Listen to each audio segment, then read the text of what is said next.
So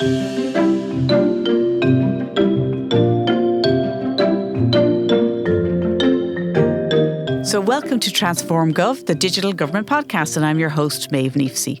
Transform Gov is part of the Ireland e-Government Awards and is proudly brought to you in association with Accenture. Together we explore how digital innovation is transforming the public sector and shaping the future of government services. So today's guests represent a new way to find and develop tech talent that's a perfect fit for your organisation. So how do they do that? Well, they have apprenticeship programmes which they develop in partnership with their clients. So FIT, or Fast Track into Information Technology, works closely with the tech industry, with the public sector and also national education organisations. And it's developed over 200 apprenticeship programmes so far. And to date, over 850 apprentices have completed their apprenticeship with FIT.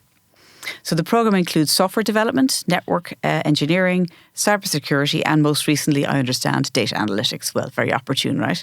And this is our second interview. You maybe remember we had one on Transform Gov with FIT before, but we asked them to come back because we wanted to talk to somebody who's finished the apprenticeship programme to understand what happened next.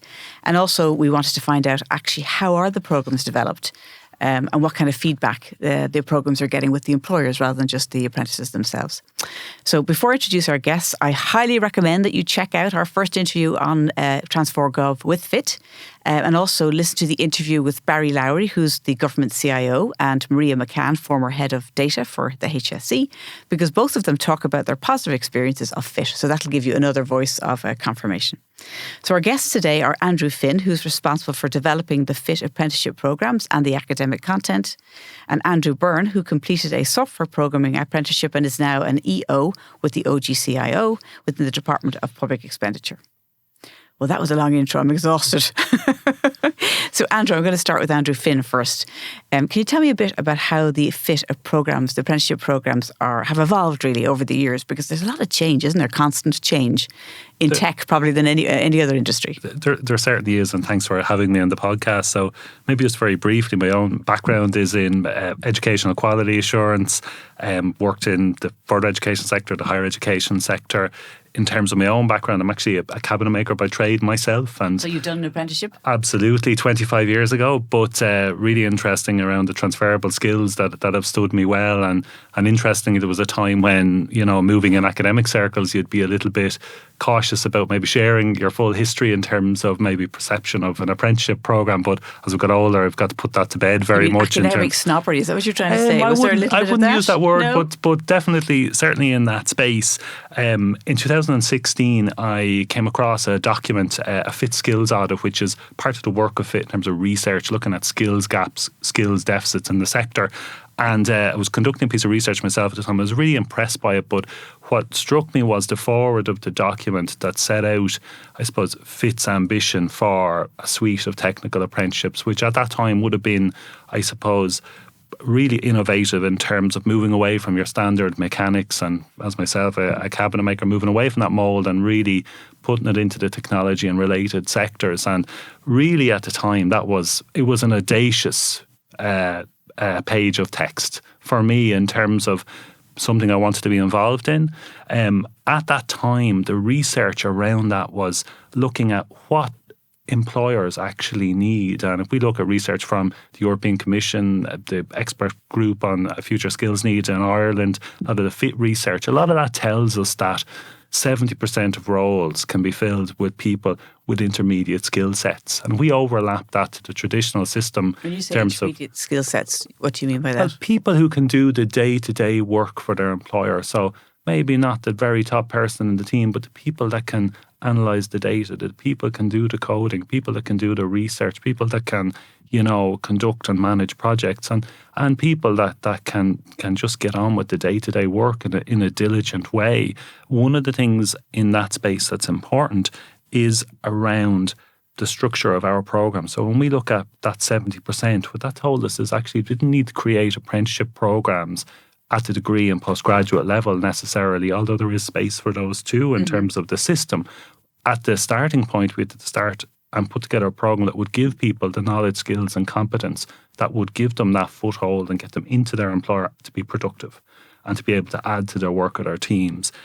That space has moved into where we now have a software development apprenticeship, computer networking, cybersecurity. We have a data analytics nearly ready to go. And we're also talking about AI in terms of the potential for an apprenticeship in that space. I think we're all very conscious of AI prompting. So really what the genesis of it is to create a suite of programs available to employers, because actually you could have one excellent program in a particular tech specific domain, but actually that's of limited use to someone who's looking at their full talent development across an organisation. So very much that's the space to kind of really implement those programs. Delighted to say we're nearly at 1,000 apprentices at this stage. In terms of the mid part of next year, we should hit that milestone. And I think when we look at the impact of those programs to the state, there's all the piece in terms of employers and apprentices, but from a societal perspective, we have moved to a space where we've kind of smashed that glass ceiling around needing a graduate or postgraduate qualification to work in tech. Needs must, right? Because there is a demand and there's a lot of competition with the companies now trying to hire people who've got those skills. So in terms of going back to how you keep on top of your programs, or how do you keep them relevant, I suppose? Yeah, so there's a few different things in it. One of the things around statutory apprenticeships, they have a legal footing. So there's a lot of regulations around having to have an employer-led consortium. So the voice that pushes it is indeed the voice of the employer in terms of their needs, rather than maybe something more academic that could be looked at in isolation from industry. So there's mechanisms to make sure that happens. There's also a number of cyclical reviews you bring programs through. And very briefly, we just completed or nearly completed with our cybersecurity apprenticeship review. So every 5 years, you have to do a significant formal process. But maybe just to give an example in that space around where things are changing. So look at cybersecurity, think about the concept, for example, of threat detection. So the original program that we implemented in 2019, there's lots of content there. But what's actually the contemporary ask now from employers as well, what ramification does AI have for this? So, for example, in that space, what we looked at was, some organizations with these massive data sets, in terms of, what does threat detection look like in terms of protecting systems that hold all that data? And one of the things we're learning is that there's a big desire for apprentices to understand a little bit around AI tools that are now available in the marketplace. So when you think about level 6 apprenticeship programs, not the people that design the models that create these products, but the people who can identify and select tools which could be useful for their employers, to actually, I suppose, because you're designing the programs in partnership with the ultimate employer, right? Who's going to run the apprenticeship program, or rather take on the apprenticeship and be part of that. You're hearing at first hand what's going on and what their concerns are. So would it be incorrect to say that you're responding very quickly? Yeah, I would. There's a capability of responding very quickly. I think certainly capability to respond quickly. Like, I think statutory apprenticeship programs, they have a formality, they have a structure, there's no doubt, but part of its responsibility is to be agile where we can and to meet the broadest possible needs. What is interesting is just the selection of different challenges that business are facing at the moment that they might want apprentices to help them with. Mm-hmm. But what we're really hoping with the initiative is that, we're not hoping, we've proved it at this stage, is that the off-the-job college-based study gives people a good broad foundation, whereas actually the benefit for employers is that apprentices go into the organisation, they get used to the systems, process, technologies in play, and that they can flourish in their learning in terms of taking, I suppose, a level of personal responsibility with a lot of mentorship to get to grips with the day-to-day work. And I think it's the value of the two sides of that coin. And what do you think are the biggest challenges that an organisation will face when they decide to become part of an apprenticeship program and they take on apprentices? I think it would be fair to say that there are challenges. I think with any opportunity there comes with the challenges, but I would suggest it's socialising the concept of what the initiative is. So, you're not going to get, a honed software developer on day one, but you are going to get someone with a desire and a motivation for tech. You are going to get someone willing to learn, and you are going to get someone hungry to get into the work of the team. So I think in terms of a bit of training for mentors, I suppose clearly communicating the timelines around the programs, the schedules, like there is nuts and bolts of the day to day. But in terms of when we think about the public service at the moment, we have deployed the programs in over 20 civil service departments, a number of county councils, a number of semi-state bodies. And I suppose it's a process you work through. But really what you want is to set out this initiative that it will be still here in 10 years. Okay. That's the... Okay. And in terms of employers, what kind of feedback are they giving you? I mean, but there has to be positive and negatives, or there are things that they think that could be done better, I absolutely. I think in terms of the positives, I think the feedback has been really, really good. I think what we have proved with the model is that apprentices actually who complete the program stick with their employer over 85%. Which is a big positive in IT, right? Absolutely. But 85%, sorry for interrupting you. In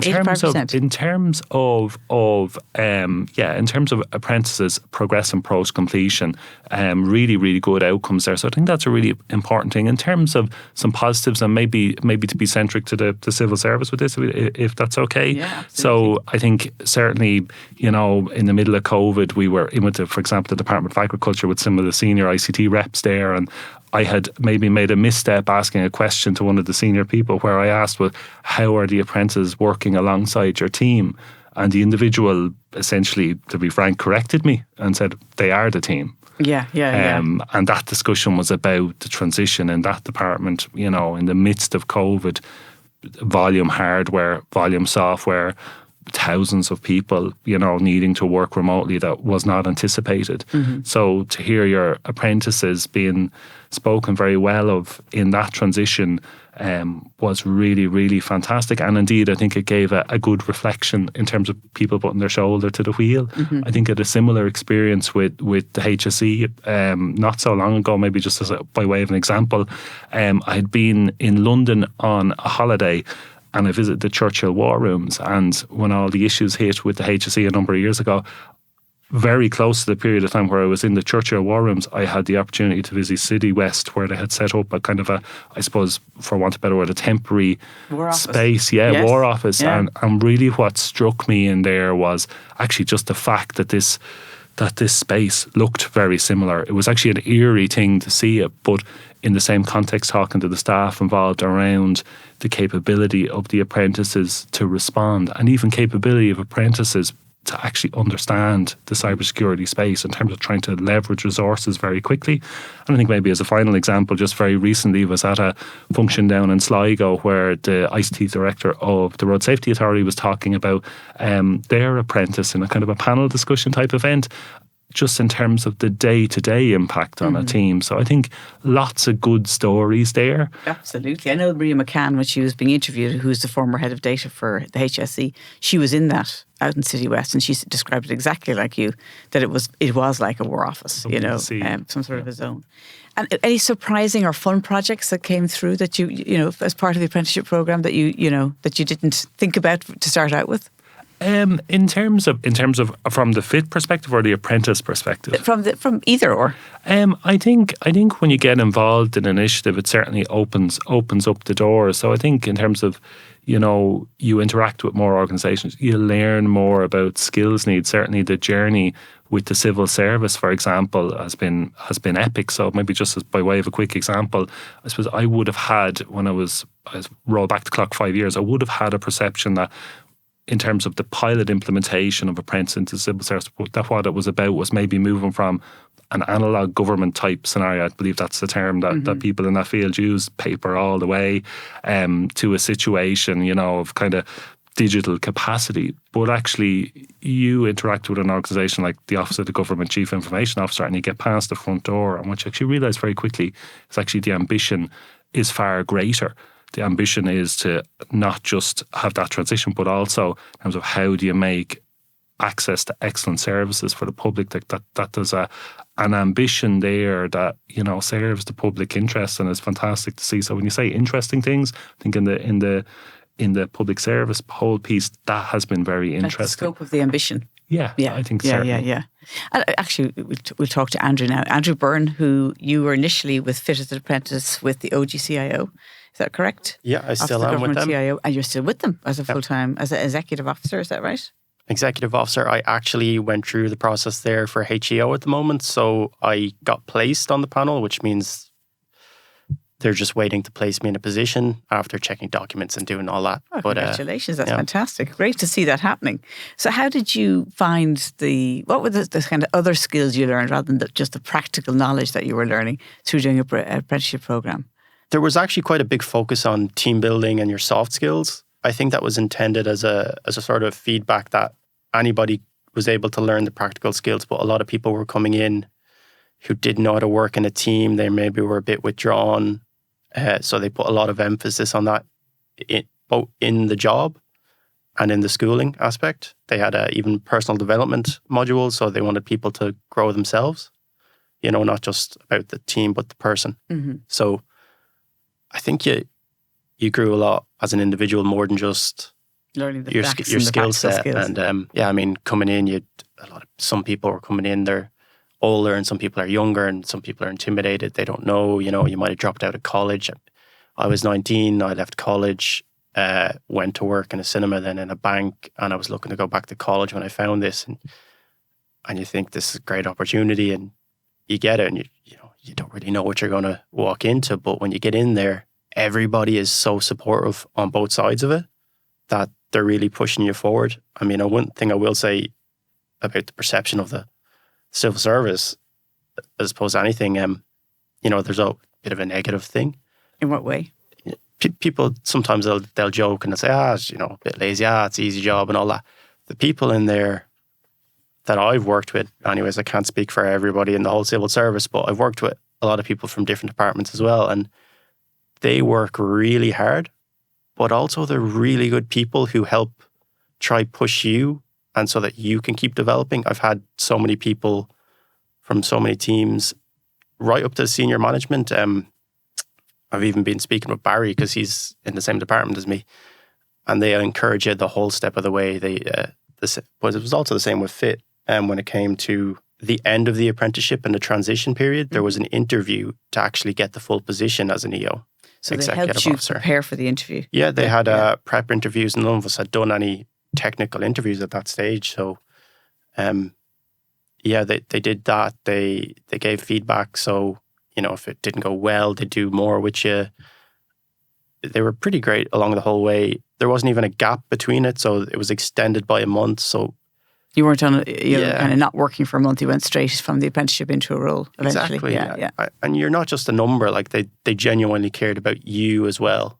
So a lot of that goes into what Andrew was saying about as an apprentice, you kind of do feel grateful. When I went in, I didn't know if I was planning to stay with my career with the civil service. What were your expectations of what it would be like? And what was the difference? Like what people would tell you. So you would kind of, they didn't know. These people didn't know. But, you hear just... They have a view, though. Views. And you think it's going to be a bit messy. It's going to be a bit of that. And you're like, okay, but you get your foot in the door. You'll get at least a bit of education behind you, a bit of experience, and then you'll see from there. And it was nothing like that at all.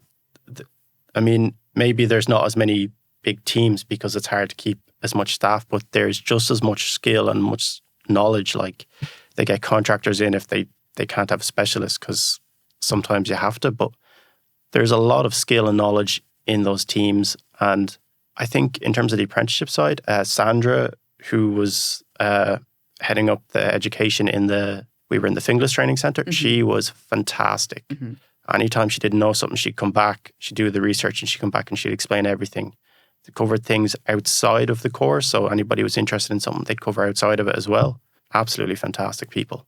And you've become a mentor now, haven't you, to other apprentices? Why did you decide to do that? Yeah, it came full circle. The apprentice was working in another team and they were just looking to try something a bit different from what they were currently doing. And I thought, yeah, why not? I mean, we'll see how it goes. Maybe I didn't know if I would be good enough or not. You always doubt yourself because you still think of yourself as the young newcomer. But it's been really great to sort of help and share that, mm-hmm. and seeing like, that's what I went through back then, and you can kind of give a bit of tips. And one thing I tried to focus on is you don't really know where do you want to go because you're learning all of this knowledge. And I tried to help them say, what are you enjoying the most? Mm-hmm. So we can focus in and we can help you go that direction. Yeah. And you chose software programming or computer programming? Yeah, it was software development. Software development. And why did you pick that? That was my interest. I liked video games, so I kind of did a little bit of that in my spare time. not anything major. I mean, don't think I've even finished one, but it's a bit of fun. Not to scare anybody off. It was just a dabble. But and you learned it, you get a taste for it. And back then there was only software development and network, so already there's a lot more like the cybersecurity to choose from in terms of the programs. At the time, because I was the first batch. And if you were giving advice to somebody who is about to start on an apprenticeship program with FIT, what would you advise them? Since there's more choice now in the modules, I'd say just do a bit of research into what interests you most, but go for it. You've nothing to lose. It's fantastic, and there's no discrimination in terms of education that people expect. Because you mean your level of education before you come in? Yeah. You get in, you do your work experience, and you learn so much more than you would expect. You put as much as you put in, you'll get out. And then if you want to keep going, you can do springboards. There's so much support. Tell us, you've done more since you finished the apprenticeship, have you, in terms of your qualifications? I think it was last year that I started it. I did a springboard. I'm doing a springboard, level 8 higher diploma, specialising in software development, just because I wanted to continue down that route. It's actually been not that difficult because of all the stuff that I've learned from the apprenticeship and on the job. So it's actually made college easier. Yeah. Why has it made it easier? If you've got that bit of experience, it's not intimidating. And I would say probably because it's part-time, I prefer that. When I was doing full-time college, things get spread out a lot. Your time is not really effectively used. And you maintain that independence of being a full-time worker. So you don't feel like, you're not going back to being a bit of a child. Yes. You're not a child, but If we just add to Andrew's point for a moment, I know that in terms of FIT's mission, our mission is, I suppose, diversity in all forms, and very much that agenda has, I suppose, helped create the apprenticeship programs in the way we have in terms of those who start an apprenticeship program. It's not just your post-primary school leaver, it's maybe people coming back from returning to work in the home, people who have been working for a number of years with different backgrounds. And our view is that in terms of organisations that are fighting for a bit of ingenuity and solutions, that's the best way in terms of that wider cross-section of society. But one of the really interesting things Andrew mentions there, he's talking about his educational progression because he has the confidence to do it, and you're talking about progression in your role and into other things potentially. And I think certainly one of the day-to-day jobs that I have with the HR people we deal with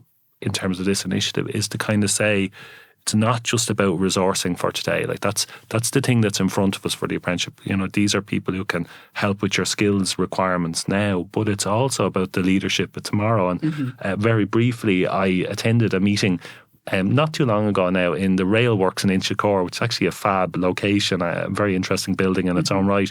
And it was an event put on by Irish Rail where it was a coffee morning, and we were discussing with different people their apprenticeship journey. So that entity would have had a lot of apprentices over the years in the craft apprenticeships. And I was talking to one individual about his journey, and he was discussing certain aspects. But it actually transpired that person was Jim Mead, the CEO of Irish Rail. Oh, so he started as an apprentice. So he started in the 70s as an apprentice fitter and went all the way up. And whereas that's I suppose, that's your extreme, great case, your pin-up. But the reality is we can see through these apprenticeship programs now, apprentices who finished 2-3 years ago really starting to progress in their career in terms of the alumni that we have contact with.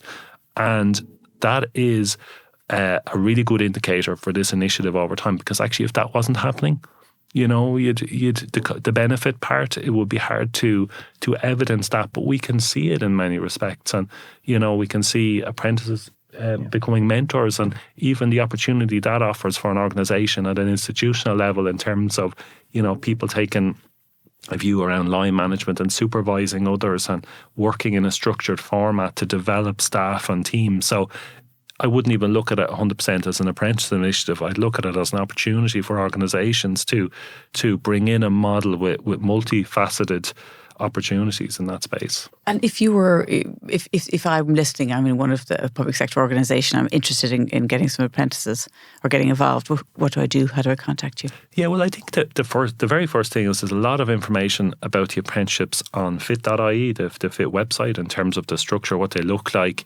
what the actual programs are, the nuts and bolts of the curriculums. I would say in terms of the leading implementation, the Office of the Government Chief Information Officer has been the lead entity.